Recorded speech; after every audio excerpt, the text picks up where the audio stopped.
It's time for the Unexplained News. Extraterrestrials, time anomalies, dimensions, remote viewing, UFOs, UAPs, and USOs, ghostly encounters, abductions, Bigfoot, and more.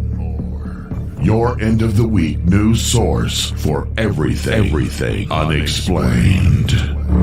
Here is your host for the Unexplained News podcast, Margie K.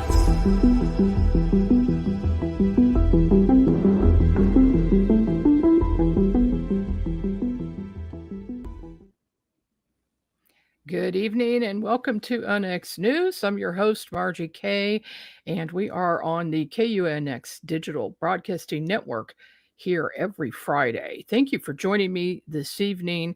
We have a good show for you. Brian Seech is with me. He is the founder of the Center for Unexplained Events and Center for Cryptozoological Studies. And we're going to talk with him this evening as soon as he can get connected, because as luck would have it, and these things seem to happen quite often lately, his electricity went out today.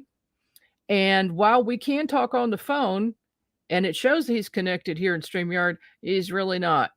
So they're working on it on their end. We are going to be talking about Dogman, Bigfoot, Mothman, cryptid creatures tonight. So if you have had your own cryptid sighting, join us over on YouTube and join the chat and enter your comments in there in the comment section. Tell us about your sighting and we will discuss it on the air tonight. Now, I know there have been, cryptids, this is a really big interest of mine. Of course, I like anything paranormal, UFOs, haunted sites, ghosts, and of course, cryptids. I like those subjects because I have experienced nearly all of them.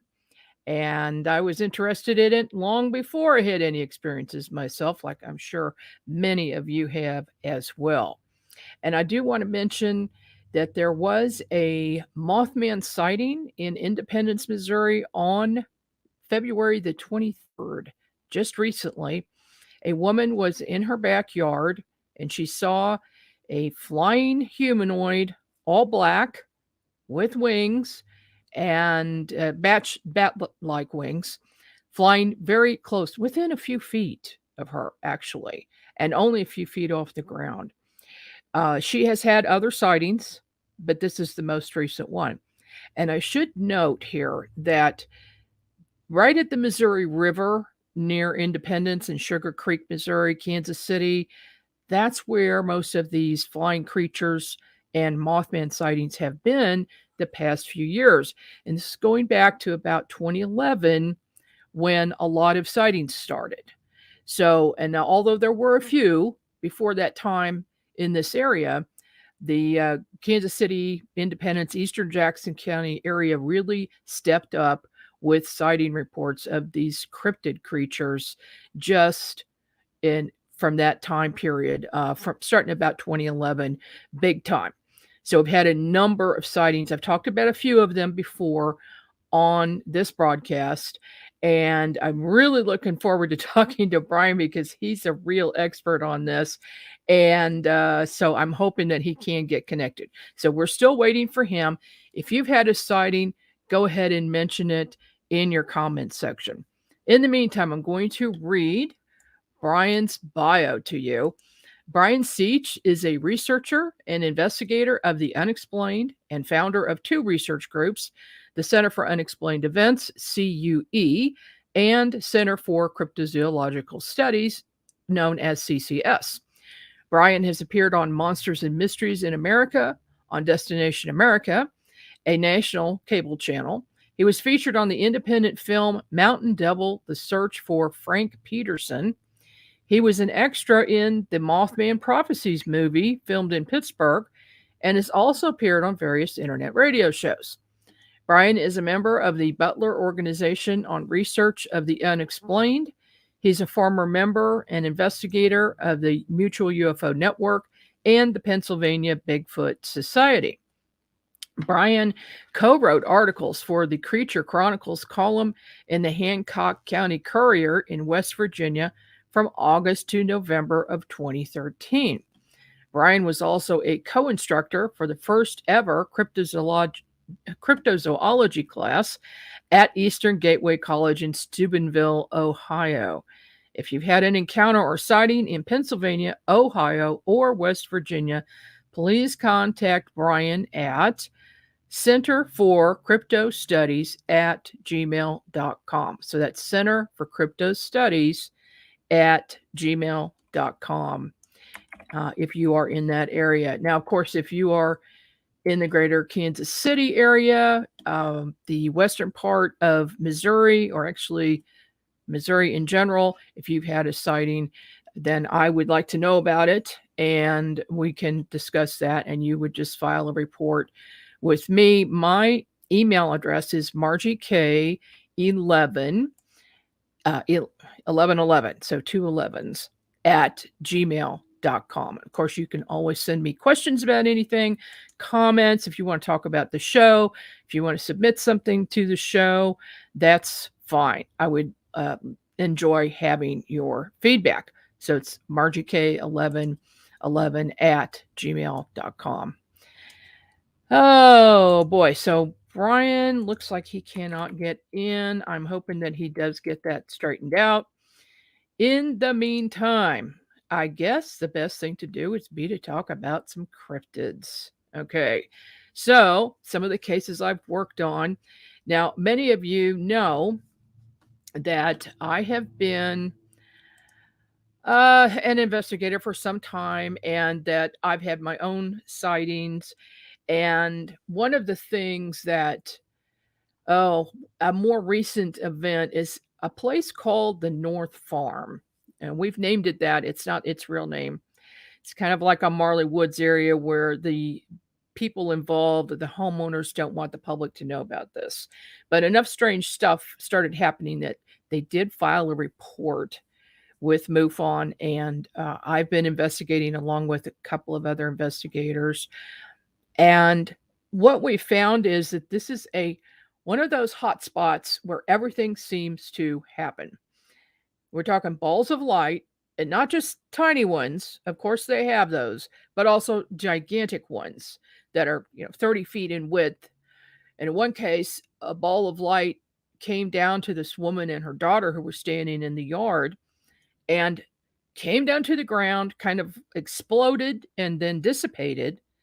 But it left this brown, sticky substance on the ground in a half moon shape right in front of the woman and her daughter. But this brown, blacky, sticky stuff also got on their feet. It was covering their feet. Now, they were each wearing like thongs or something like that, so their feet were exposed. So right after that happened, this was in the middle of the afternoon, they went inside and she ran some hot water in the bathtub and soap. She said she had to scrub to scrub their feet and get this stuff off. And it took quite a while. It took about 20 minutes to get this stuff off. We did take samples of it, both from the yard.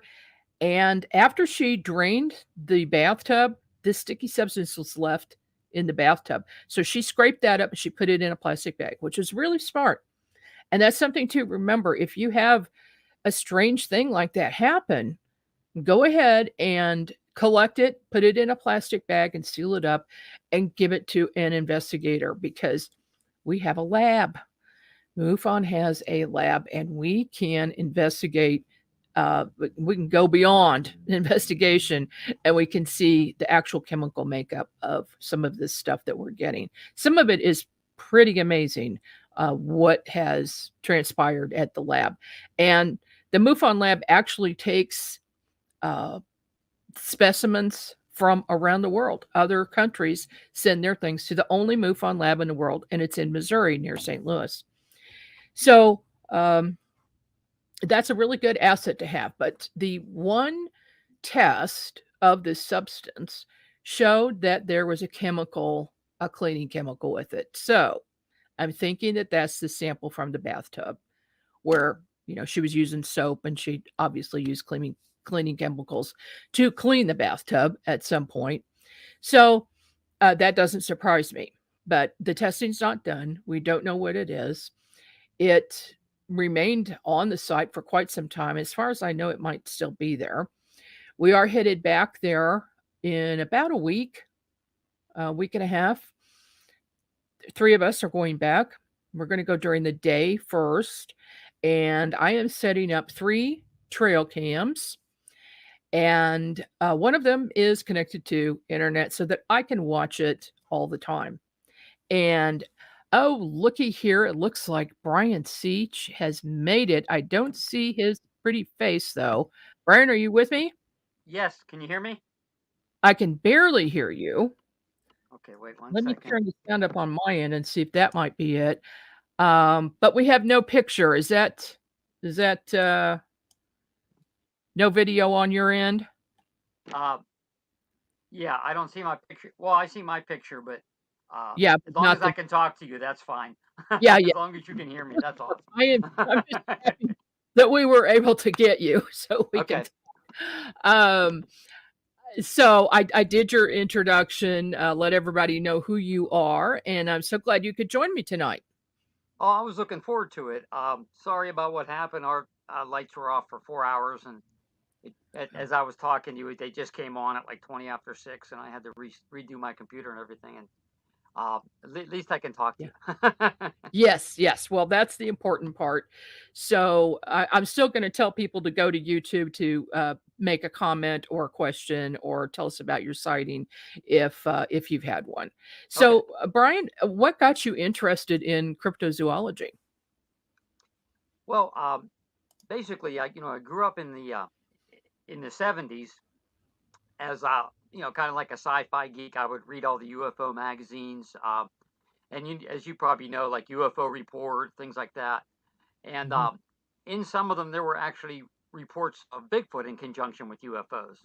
So that's kind of like the slippery slope leading me to research everything, including Mothman and all of the winged entities. That's always always been one of my passion has been the Yeah. winged entities. Yeah, me too. Because once you see one, you just have to know what it is. So have you seen one yourself? No, I haven't seen anything. I mean, I've Oh, researched these things for years, so we've okay. never seen a dog man, never seen any kind of cryptids. We've heard some things, had maybe some interesting things with Bigfoot, but we can't 100% sure say they were from Bigfoot. We can't because we didn't see it with our own eyes or catch it on Right. recorder or anything. Right. Right. Um, but you have gotten evidence with Bigfoot prints, right? Well, we actually found a print when we were with the PA Bigfoot Society, and I think it was 2002 up on the Chestnut Ridge. There was actually 2 of them. There was one small print, about 7 inches, and one bigger print at 14 inches. Now the gentleman who was with us, Denny Callisti, he took the cast of those prints, and they were right next to each other. But there was only one. It was a cold November morning, and we went up there, and um, we happened to see there were some leaves on top of the print, so I picked up the leaves, and we saw two prints. Now again, we can't say they're Bigfoot. We always say you can't say it was Bigfoot unless you actually saw the Bigfoot. So, but they were kind of Right. human looking, and but that's been all that we can even say that maybe close to resembling what a Bigfoot was. Yeah. Now I did grab a few pictures off of your Facebook page. Okay. First of all, we've got this really nice logo. I like that. Yes. Yes. Got a little bit of everything there. Yeah, and that's what we do. We do. People think we were just a Bigfoot group, and no, we wanted to say, hey, no, we're also a cryptozoological group. We research all those great characters on our on that slide there. How many people are involved in your group? We have about 10 members, Okay, 10 that go out with us and are affiliated with us. Yeah, that's a good number. small group. Yeah, And I assume everybody has their specialty. yeah. We have um, well, I think you know one of them, Fred Saluga. You know Fred Oh yeah. from MUFON. Yeah, he's one of the members. He's Oh, a former okay. law enforcement. Still in MUFON today, has investigated thousands of cases Mm-hmm. of UFOs, as you have. Um, we have a professor, Dr. Paul Johnson. He's a member of the group. He's a longtime UFO and Bigfoot researcher from Pennsylvania. And then we have some outdoorsmen and things like that. So we have a nice mesh of people. So I'm just going to run through a few pictures here. Can you tell me what we're looking at here? Yeah, that's our friend Dave Rupert. He's one of the outdoorsmen we're talking about. In that picture here, there was that was a carport. If you see Dave, that's a hard pack, like it's a soil, but it's really hard pack. So Mm-hmm. this lady heard a banging on her door. It was about 2 or 3 in the morning, and she came out and she saw these prints. There was also, I think, where his foot is. If you see how wet it was, that was another print. So Dave was able to get over there that next afternoon, and he was able to cast the print. It came out decent. It came out really thin because, again, it's in hard pack, so it didn't go down very far. So we were out there the next weekend, and we heard some strange noises. We actually heard the horses were rustling. They were getting nervous, but we didn't actually see anything else that time. Okay. How about this? And that was the one that he did. That he put a little bit of powder down. That was the hard pack. That was the one before he took. Okay, that he was just trying to show the definition in the print. Yeah. So 6 inches in width. That's way too big to be a human print. Yeah, they were weird. They were really big. And if I had a track of the cast, which I have it upstairs, I could show you how wide it actually was. So again, nobody saw anything. We're always pretty quick to say, hey, nobody actually saw anything. But again, something banged on the side of the house, and there was wet prints, and we did hear some strange things. So, we kind of leave it at that. Yeah. Yeah. What's going on here? Is this an event? Yeah, this was a cast making demonstration down at Tomlinson Run State Park in West Virginia. Now we actually live about 9 miles from this place now. But this is when we were in Pennsylvania. We went down there with Fred, and we did a small cast demonstration, and we were talking about Bigfoot to a bunch of kids. So it was fun. Okay. Now, are these practice casts, or are they the real thing? Well, these ones here, they're actually casts from other people. These aren't really ours. We displayed them. A couple of them are Fred's. And Okay. yeah. So these were actual. Some of them are actual animal prints. Like I think the 2 on the bottom on the left are mountain lion prints from another state. Yeah, those are huge. Those are huge. How big are the mountain lions? Well, I forget how wide they are, but if you would look type in mountain lion print, and you'll see what they look like. That was about how. And again, like I kind of forget. This has been a while ago, and I have those up in my collection somewhere about how long and big they were. So I'm sorry about that, but yeah. Yeah, it just goes to show you how big the animal is, and how you shouldn't go anywhere without some type of protection if you're going hiking or camping. Wow. Oh my goodness. So how long ago did you found this group? How long have you been in operation? So we actually have 2 groups. Our first group is called Q, Center for Unexplained Events. My wife Terry and I started that group in 1986, believe it or not. Our other group, which you showed, Center for Cryptozoological Studies, that's been since 2012. We wanted to kind of have a new group to take all of the cryptid reports and put them in CCS. Okay. And then, so I assume for the unexplained events, that's basically everything else. Everything else, UFOs, ghosts, everything, you name it, it's underneath that umbrella. Okay. So when you're out in the field, you're investigating, what is the, I would say, creepiest encounter that you've had? Well, we did have a rock thrown at us down at Beaver Creek State Park in Ohio. It was us and the Ruperts, that gentleman who was taking the cast there, and his wife. and my wife, there was 4 of us walking down a trail, and next to that trail was this small little pond. And Carrie noticed this rock coming from a hill right next to the trail, and it plopped. We all heard the plop and saw the splash coming up from the rock. So Dave and I looked, and we ran up Uh-oh. Brian, you with me? the hill, so down maybe about. Oh. Fortunately, we didn't see who or what or anything threw it at us. We thought that was pretty weird. I mean, you're just right off the road going up the trails. There's a rock coming at you. I mean, Yeah. could it have been a person? Possibly, but there was nobody up there when we got up there. Yeah, that's pretty weird. So while you're investigating, have you ever run across 2 or more things at once? Say there's a dogman and a Bigfoot, or there's a ghost, or there's a UFO, whatever. Are these things connected, do you think? I think somehow that they are connected. I guess the one case that there was probably a connection was at Livermore Cemetery. This was about 6 years ago, where we were on top of a bridge over top. Brian, I'm losing you. Top of the, there's a river. Hey, nice. Hey, Brian. Brian, your can you hear me now? connection is cutting out. Yeah. Your connection's cutting out. Do you have a way to get close to your router for a better connection?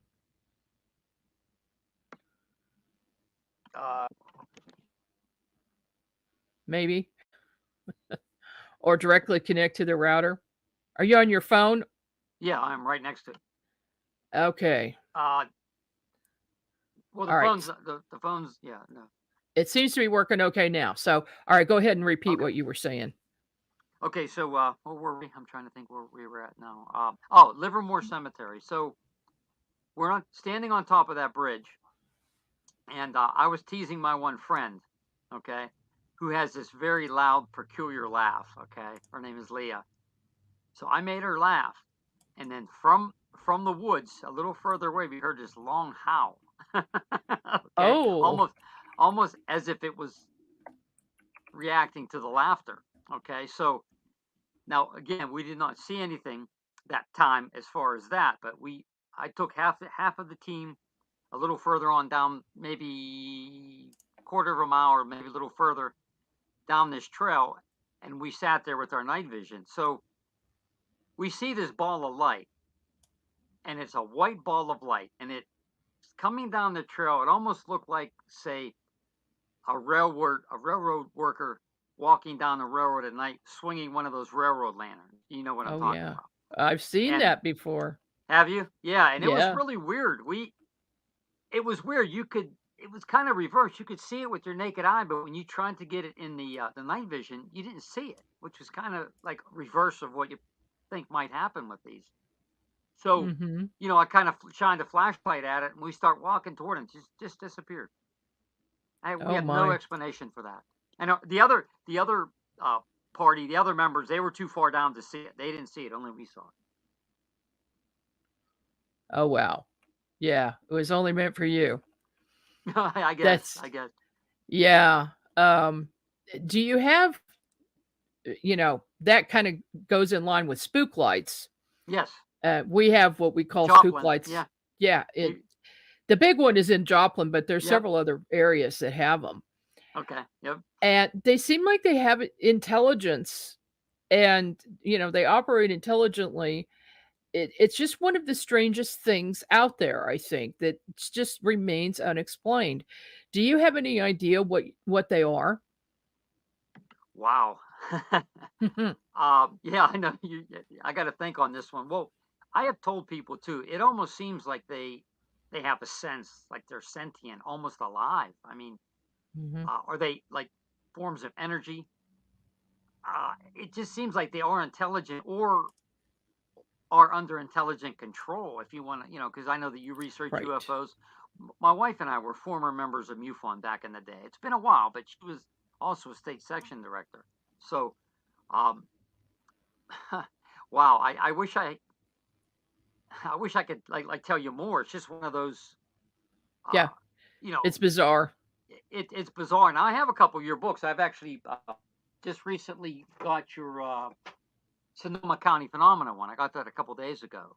Oh, and there's some really interesting pictures that the lady Natalie Roberts took, and it's yeah. like wow. And I'm like, this is just like, I even have your other book, the Fast Walker book, The Fast Movers. Fast Movers. Yeah, I have that Okay. book too. Oh, Yeah. well, thanks. Well, also, and Appreciate your Winged Entity book. I mean, the Winged Aliens. I maybe you might have sold more because I'm telling all of my friends about it. You know, believe it or not, I'm like, you got to get this book. I love that book. Thank you. Oh, that took 2 years to put together, at least. Very good. Okay, we are up on a break, folks. So when we come back, we'll talk more with Brian Seech about cryptids. We'll be back right after this.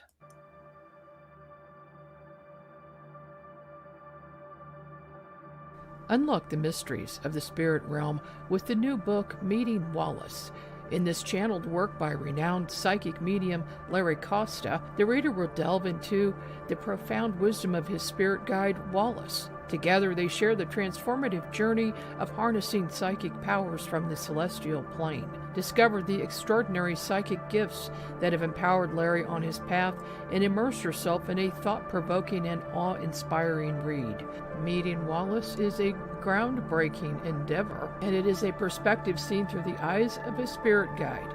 Discover the wisdom of the spirit realm alongside actual photographs of ghosts and spirit guides. Get the book Meeting Wallace by Larry Costa at Amazon.com.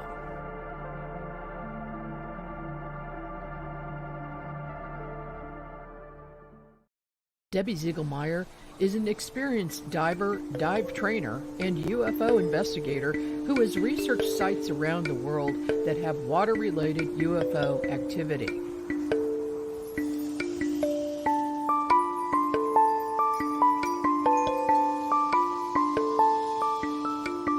We now know that even the Pentagon admits that there are unknown objects in the skies and underwater around the world.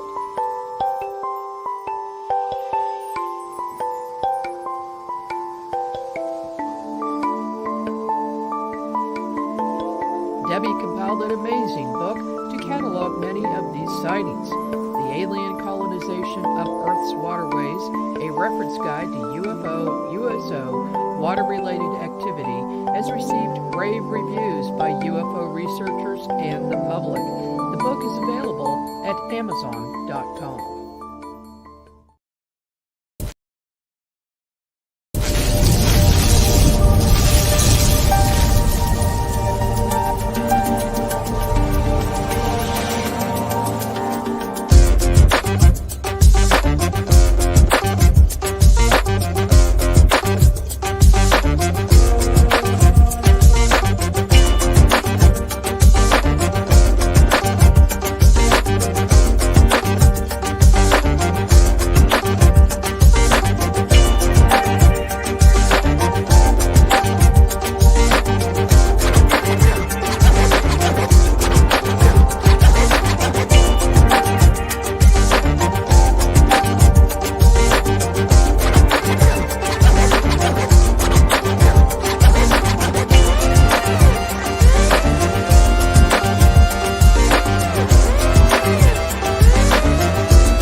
And we're back. This is Margie K with the Next News, and we're talking today with Brian Seech.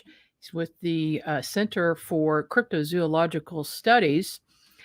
Brian, it's It's been just a weird and wacky evening this evening with your electricity going out and we can't get your picture. But okay, we've got a few comments I just want to go ahead and show here. Um, James Bear is talking about a Bigfoot sighting that he had a few years ago at the James Reed Wildlife Area. And he spoke about it at the BFRO meeting in Independence, and this happened and also he saw a giant bird, several giant birds, not just one but several, in the 1950s along Brush Creek in Kansas City. And actually that case is in the book Winged Aliens. And so James is listening tonight. Thank you, James, for that. That was a big sighting.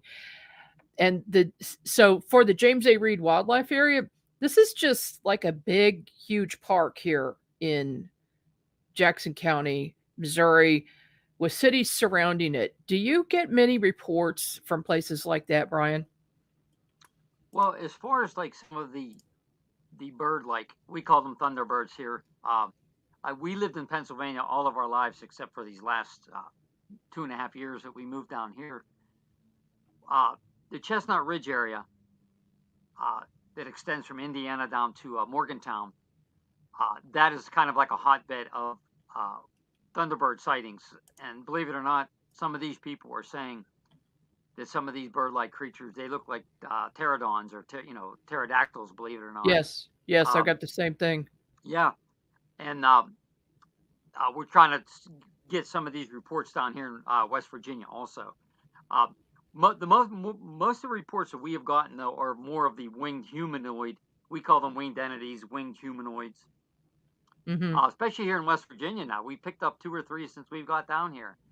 And I had a drawing here to I was going to try to show. I had some drawings, but unfortunately, like I said, the cams is not working, and I don't want to mess with it and get kicked off right now. But right. Yeah, I've had reports of winged humanoids with feathered wings, but most of them have been bat-like wings with no feathers, and in one case with just a little row of small feathers along the top. Do you get varying accounts like that? No, most of ours are of more bat-like wings, bat-like, Okay. leather-like. We've never gotten one that had any kind of feathers on it, and it looked humanoid. No, they were more bat-like. Yeah. And the interesting thing is, and I think that maybe I told you, is in some of these sightings, the legs appear on some of these humanoids to be bent backwards, and when it walks, several of them when they walk, they said it walks like a chicken. Believe it, like a chicken. You know how a chicken walks? It's kind of weird, a weird gait. And even I was looking at a book here. The book is Weird Winged Wonders from Timothy Green Beckley, and there was another story in Mexico where a gentleman saw one in the daylight, and the first thing he said is it walked like a chicken. So again, is it when they have these bent back legs, does it make them walk almost kind of like a chicken? I find that really interesting. Yeah, that is interesting because as far as winged creatures go, I have never had an account of one walking. They're always in the air or standing. I will say that, standing. But I've never had any witness say that they saw them walking. Now the bent bat legs, it's like their knee goes in reverse. Yes. Right, to us. Yes. So it's very strange to us, definitely. It is. Yeah. While you have been investigating, let's say, anywhere on any of your investigations, do you camp out? Yeah, I mean, not as much anymore. We hope to plan a camp out sometime this year. So we were camping out regularly every year, 2 or 3 times a year. But the last 2 or 3 years since we moved, we haven't been able to do it. We were involved with the move. It took us a while to move, and We moved down here. Mhm. We got sick with COVID, and it just was one thing Oh, after another. So we haven't got out as much as you know wanted to, especially at night. We did a night investigation last year on Beaver Creek. Hope to do some more this year too. But yeah, we camped out in Ohio, PA. We did a lot of camping out in PA, especially as we were younger, growing up. In this, we were okay. out all the time. Yeah. So when you think Bigfoot might be around, do you also have any experiences with owls or crows? No, Or have any of your no, witnesses said that? no. I know that especially in the UFO field, many people, they see the owls and they think, maybe that was an implanted memory or, from the extraterrestrials. But no, we haven't. Um, that's the first time Okay. I've ever been asked that too. But no, Wow. That yeah, that's odd because a lot of my sighting reports from this area, they mention there's a connection with owls and crows huh? or Well, crows. Yeah, that's one or interesting. the other. Yeah. And it's my understanding that sometimes Bigfoot can mimic other creatures or maybe even humans, Hmm. like sound like human voices. Hmm.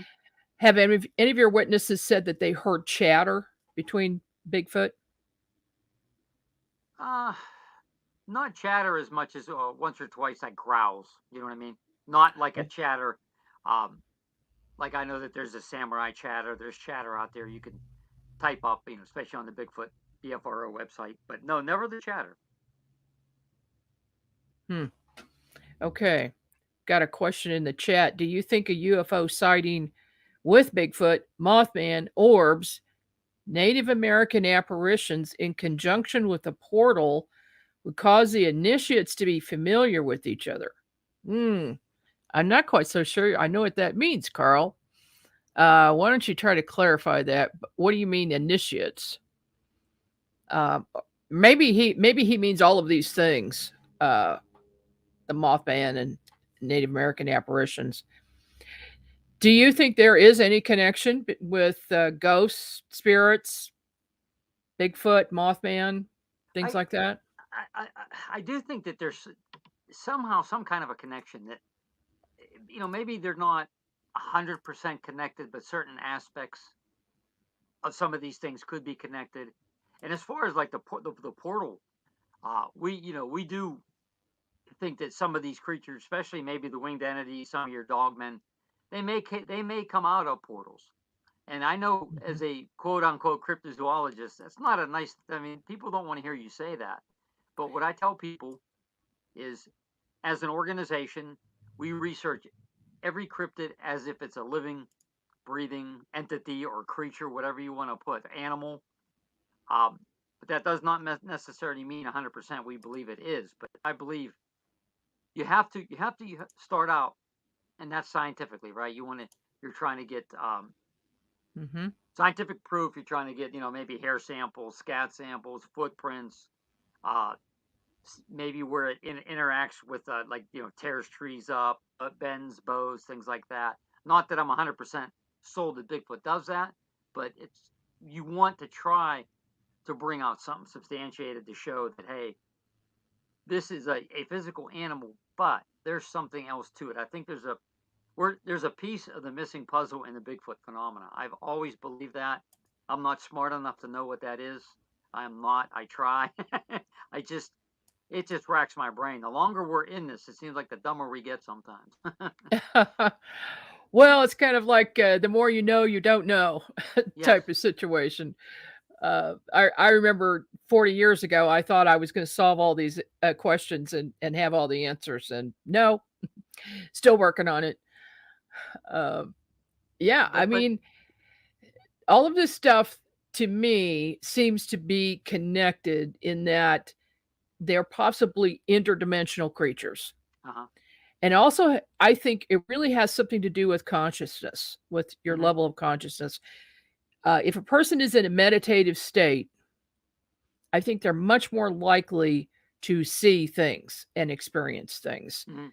than if they're in a heightened state of awareness and ready to jump at any moment. That's a whole different level of consciousness. And those people don't seem to have these experiences. I mean, look at the TV shows where they're monster hunters, okay? Uh-huh. they're carrying guns, they're being aggressive, they're setting traps, and they never catch anything. Yep. And if they see something, we don't see it because it doesn't get on film, but they might say they see something off camera. I just don't think they're going to because of their state of mind. Yeah, I think there's a lot to what you said, and one of the most interesting things of the winged aliens. I mean, when I read this, I was like, "Wow!" Well, you stated, and we've always believed that these creatures, whatever, somehow there's connected to an energy. Okay, you said about when some of the winged alien sightings that you had. There's a river. There's power lines. There's railroad tracks. That's all flowing energy. You get all this flowing energy together, and on top of that, if you add, say, because we try to research weather from the sun, you have your geomagnetic storms. You have your cosmic rays coming down constantly. Maybe these things somehow appear when all those great, like the perfect storm type thing, and boom, one of these things appears for a short time, boom, it's gone. I mean, yeah, it maybe not a popular theory, but one that I really do think this is really going to gain a lot of ground in the coming years. I really think that. Yeah, I think so too. And I think the portal theory is becoming more accepted simply because of shows like Skinwalker Ranch. Yes, love that show. They're taking a very scientific approach to this, and they've got instrumentation, and they're showing something weird is going on. 1.6 gigahertz. Yes, yes. And and I don't think I would have purchased a spectrum analyzer and taken it out with me on cases if I hadn't have seen that show. So we're always learning all the time. Sharing information with each other is always good. And the one thing that I would like to see is that these groups that think that you can only look at one thing and be very narrow-minded and these other things don't exist. I don't get that. I think we've got to work together. Paranormal groups, UFO groups, cryptid groups. We need to work together because these things are connected. Yeah, somehow, right? And I just can't quite put my hand on what it is. You remember John Keel? He had the ultra terrestrial theory that there's this presence that's always been here, and it'll work on your mind. It'll make you see this. It'll make you see that. Wow, we just don't know, right? And that's the thing. I say that a lot, and it's almost repetitive on some of the shows that I say. It's like we just don't know. If we did, we'd have a heck of a lot more evidence of everything. Yeah, we would. So, well, what is your sum total of the evidence that you've collected? Well, that there is something to everything that we have researched, and let's lump them all together, right? We have very little physical proof, okay? No audio proof that we can say for sure is one of these creatures, but we do have the eyewitness testimony. And again, here's a point of contention, and the skeptics: eyewitness testimony is faulty, blah blah blah. Yeah. But it will send a man to jail, right? It can put a man on the electric chair. So you have to take that. And when you look at, and you should know this more than anybody, when you're talking to people, you look in their eyes, you see this look of fear, you see goosebumps up and down their arm. You can tell that they lived through some kind of traumatic experience, whatever it is, UFO, pick your cryptid, ghost, whatever. They've lived through that. They're feeling this. They're actually showing you, if you watch the signs on, how they are. And so that's what I would say the sum total is. I do believe there's something to everything that we've researched, or we would be gone. We wouldn't be doing this anymore. Right. Now, your wife has been involved with you for how long? Well, we've been doing our group since 86. We were married in 85. Our group started in 86. So she goes out with you on investigations? Yeah, just about everyone. Yep. Okay. All right. Well, that's good that you've got a team effort going there. I have to drag my husband along with me on these things. He'll go, but not willingly. back on the owls for just a minute, because Mhm. I've had several cases with strange owls, and also with disappearing people uh, during or just after investigation, or when I'm headed home from an investigation. I'm usually with another investigator or in the car. Something strange always seems to happen on the way home from an investigation, like a car that's right behind you and then all of a sudden it's disappeared. Mm. Or we stop at a gas station and there's a man standing there and then he disappears in thin air. Hmm. What do you think that's all about? And have you had any experiences like that? We have not had, I think they've coined that term, the hitchhiker effect. Have you had anything follow you home? Yeah. Luckily, we haven't, and I'm glad. I don't need any men in black sitting outside my house. But I know we have talked to some people who had that. Uh, there's weird people like, not really men in black, but just people kind of stalking them. There's something strange things would happen to their phone. They would hear background echoes like somebody listening in. That's never happened to us. Oh, And oh. if anybody's listening, don't do it to us. But um, They'll do whatever they want. I know Oh yeah. we're like we always say we're low on the totem pole. We just do our thing. We're not, we're not going to make any. I don't believe make any of this massive discoveries. I think if we can somehow put our little piece of the puzzle to everything, I think we'd be happy with that. Okay, we've got a question here from Frugal Rock. Could you guys speak on werewolves? Margie, you mentioned that they are commonly experienced in astral projection, but you also said you saw one in your room. Uh, yes, but I'm going to let Brian start here. What do you know about werewolves?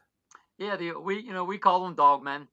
We've been researching Yeah. since 2004 on the dogman subject. We have about maybe 15 reports uh, Oh, out of 2 states. Now that's when you figure 2004 to now. See, we don't get a lot of them. Okay, we are going to be doing one here that we talked to the gentleman. It was up in Butler County, Pennsylvania, where there was a multiple eyewitness sighting of one of these creatures. We're excited about this one. There was about 4 mm, people around the campfire, and they saw this thing. It was over a bucket of feed, which they had just outside of the fire ring. You know, um, wasn't right up against it, just outside. You can see some kind of a shape from the flames. So, and they said this thing stood up, and it kind of looked at him like, "Hey, don't, what are you looking at? I'm just gonna grab." And it was they threw some like plants, vegetables, and stuff like that in there. Just they were going to get rid of them or something. This creature grabbed that thing and it just walked off into the distance. And the next day they found there was nothing left in the bucket. It was banged up a little bit. So um, whoa. when the gentleman opens up his camp here sometime in April or May, he invited us up, and we're looking forward to talking to those people. We're going to try to get all 4 of them up there. So, but yeah, we've had others. Okay. In Ohio, Ohio's a hotbed of Eastern Ohio's a hotbed of dogman reports. Western Pennsylvania, where we live, is. So they're happening, and people, like when we got our first one in 2004. Obviously, Linda Godfrey, she was the main one who brought everything out. Jody Cook, we worked with, and then there was Fred and I and Terry, and no one else really even took the phenomena seriously. But once we got out there and starting to show people, we were talking about, we had this phenomenon called the Shenango Valley werewolf up in Mercer County. And Mhm. once we start doing that, the word started getting around, and now all of a sudden, all these dogman researchers popped up all over the place. So, yeah, that is one of the Yeah. weirdest phenomenons we've ever done. I mean, and what the people tell us, they say, "Hey, I hate to say this, I hate to use the term, but they said it looked like a werewolf. You're Hollywood werewolf." And Yeah. Well, I didn't used to believe in that at all. I thought I totally did not believe that. And then one day I was visited by one at a motel room in Boonville, Missouri. It walked through the door of the hotel room, jumped wow, on the bed, and growled in my face. oh, It wow. was transparent Mhm. and it walked through the door. So, and then it disappeared. And that made me think that it was interdimensional, but it had a clear mission to scare the heck out of me. Yeah. And other than that, I've taken reports from people. That's the only one I've ever seen, and I don't want to see another one. Have any of your witnesses said that the creature look transparent like that? The ones that we've gotten were a solid creature. I mean, you Okay. could not see through it. I know Linda Godfrey did get one in Pennsylvania, one that actually glowed. It was glowing Oh, along this. Yeah. But most of them are of a standard, like, again, if you would see it, just take a huge wolf, prop it up on two legs and let it walk naturally. That's what these people were seeing. yeah. Again, doesn't make sense. Barton Unley, and you probably, known or talked to Barton Unley, or he had a No. report. No, you should talk with him. Definitely get him Oh, on your show. okay. He had a report of a farmer, and it was in Kentucky. That's another hotbed of dogmen type entities, creatures. That this farmer was out on his tractor. It was a summer day, and he looks in the field and he sees this shimmer, sort of like if you're driving down the road on a really hot day and you see that shimmer in front of you, like Yeah, like he's a mirage. yeah. So he sees this shimmer, and he said this dogman entity stepped out. He said it looked around, it kind of sniffed the air, and then it saw the farmer. It didn't see him initially. He said it appeared to growl, step back into this shimmer, and it disappeared. Now, what is that? I mean, what is that if that's not interdimensional? I don't know what that That's a would be. portal. Yeah, That's yeah, that's an interdimensional portal if yeah, there ever was one. exactly. Wow. It seems to me also, I'm noticing an uptick in portals opening and people hmm witnessing them, seeing them, and getting them on film. hmm Are you experiencing the same thing with your reports? Well, people are talking more about them, and they say, well, could this be a portal area? Uh, we have not, to my knowledge, I'm trying to look back, have not had anybody claim they've actually seen a portal opening. Okay. But some Okay. suggest there's a portal on their property or whatever. These things can come out, go back in. So Wow. the portal theory is really getting a lot of notoriety. But the one question I had to ask you is uh, the golden fairy that you saw, right? You saw the one. Oh, yeah. Well, and it just dawned on me, and it just like, so you were in a hot tub, right?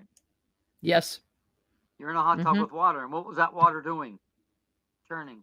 It was not churning. It wasn't No, on. it wasn't Mm-mm. on. Okay, because No. I was going to say if it was churning and on, that's an energy. That's a flow. That's an energy. Yeah, it Could is that an have? energy. True. Yes. I think what triggered it though was my thoughts, Okay. because what I had been thinking about was I wonder how these creatures are appearing and disappearing, and could it be portals? And that's boom, when that portal just opened and that fairy came out, went across. Um, yeah, that was a message that they were showing me physically how Because it when I read works. that, it was funny. You'll like it. When I read that, I couldn't wait to show my wife Terry because she saw a fairy down towards Beaver Creek, which we have another friend. Her name is Leah, and she's a psychic sensitive medium and like one of the best. I mean, oh my God. Ah, She has seen them several times. And she says several times she'll see a little flash and then see them. Not all the time. Several times she'll see which kind of looks like a flash, and then she'll see them and then they're gone again. So I was like, I oh, told her, and I'm like, yeah, that's like one of my favorite books. I'm so glad about it. I'm gonna talk to your wife. Yeah. Yeah. Yeah, I do want to talk to her because I have a map on winged cryptids, hmm including fairies and everything, a Google map that I'm working on. So I Okay. really like to talk to her about that sighting and get that on there. Okay. So yeah, golly, I can't believe how time flies. Brian, do you have any events coming up? Any books? Anything you want to talk about before we have to go? Well, we have our we co-sponsor Q co-sponsors the Butler Paranormal Conference. It's the longest running conference in Pennsylvania. Okay. That'll be April 30th. And no, excuse me, April 27th. Yeah. And then we're starting our very first the West Virginia Northern Panhandle Paranormal Conference. That's a lot to take in. That'll Oh be in wow. Brook Hills Park on May 4th. And it's our first time ever that there's been a paranormal conference in Brook County. So we're excited about that. Which is Well, send me. we live in Hancock County. It's the county right below us. So Okay. Send me that info and I'll put that on the Next Network event page. okay, thank you. So thank you so much for joining me tonight. And I'm sorry that you had all those technical difficulties, but maybe we'll get you and your wife on next time. Okay. And we should not have problems next time. Everything that could go wrong did today. So. Oh yeah. Oh yeah. My computer decided it was going to shut down on its own today too. So, Okay. that's you see just what I mean? Yeah. kind of par for the course. But, all right. Thank you. And we will see you here again next week, folks, right here on Unexplained News, Friday night, 6 p.m. Central Time. Thank you very much for having me.